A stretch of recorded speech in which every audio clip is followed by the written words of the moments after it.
একজন অবসরপ্রাপ্ত সেনা অফিসার, সৈকতের শহর কক্সবাজার, আর এক ভয়ঙ্কর রাত। Now I'll show you how much you sweat after 10 kilometers of run, all right? এই তিনের মিশ্রণে ঘটেছিল দেশের ইতিহাস কাঁপানো এক হত্যাকাণ্ড। বলছি মেজর সিনহা হত্যাকাণ্ডের কথা। মেজর সিনহার খুনের মাধ্যমে নড়ে উঠেছিল পুরো বাংলাদেশ। এত বছর পেরিয়ে গেলেও আজও সে হত্যা অনেকের কাছে রহস্যের জন্ম দেয়। মেজর সিনহাকে মেরে ফেলার মাধ্যমে কি এমন ধামাচাপা দেওয়া হয়েছিল?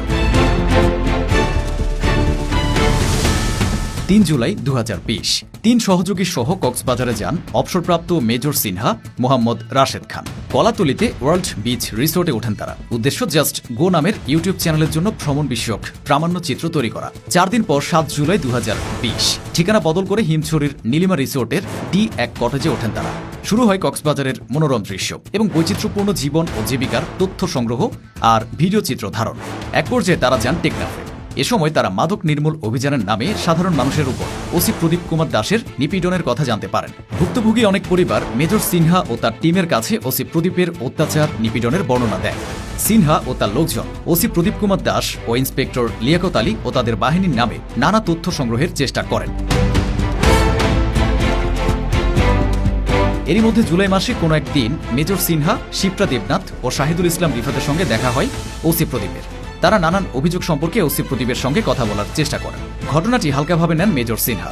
দল বল নিয়ে নীলিমা রিসোর্ট থেকে কাজ চালিয়ে যান। তবে হুমকিতে কাজ না হওয়ায় বিষয়টি বাহারছড়া পুলিশ তদন্ত কেন্দ্রের আইসি ইন্সপেক্টর লিয়াকত আলীকে জানান ওসি প্রদীপ। থানার সোর্সদের সঙ্গে গোপন কথা বলেন তিনি। এরই ধারাবাহিকতায় জুলাই মাসের মাঝামাঝি সময়ে ওসি প্রদীপ ও ইন্সপেক্টর লিয়াকতের 3 সোর্স মোহাম্মদ নুরুল আমিন, আয়াস উদ্দিন ও নিজামুদ্দিনের সঙ্গে করণীয় ঠিক করতে মিটিং করেন।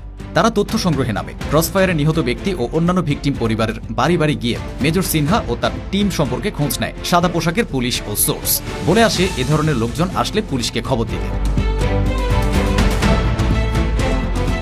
জুলাই মাসের তৃতীয় সপ্তাহ আইসি লিয়াকত আলী পুলিশের সোর্স নুরুল আমিন, নিজামুদ্দিন ও মোহাম্মদ আয়াসের সঙ্গে আবারও মিটিংয়ে বসেন। সিনহা ও তার ভিডিও দলকে খুঁজে বের করে তাড়া দেন। বলেন তা না হলে ওসি প্রদীপ লিয়াকতের বড় ধরনের ক্ষতি করবে। 31 জুলাই 2020 রামু সেনানিবাসের জিওসির বৃক্ষরোপণ কর্মসূচি। 3 নম্বর সার্ভিস পয়েন্টে উপস্থিত লিয়াকত আলী ও প্রদীপ কুমার দাস।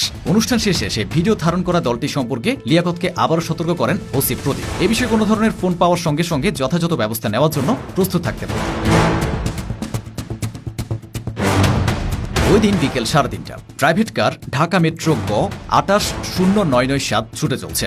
ব্যক্তিগত গাড়িটি চালাচ্ছেন সিনহার নিচে, সঙ্গী শাহিদুল ইসলাম সিফাত। গন্তব্য টেকনাফ থানার মারিশ বুনিয়া মুন্না পাহাড়ের চূড়া। উদ্দেশ্য প্রতিদিনের মতো ভিডিও করা। নির্দিষ্ট স্থানে পৌঁছে নতুন মেরিন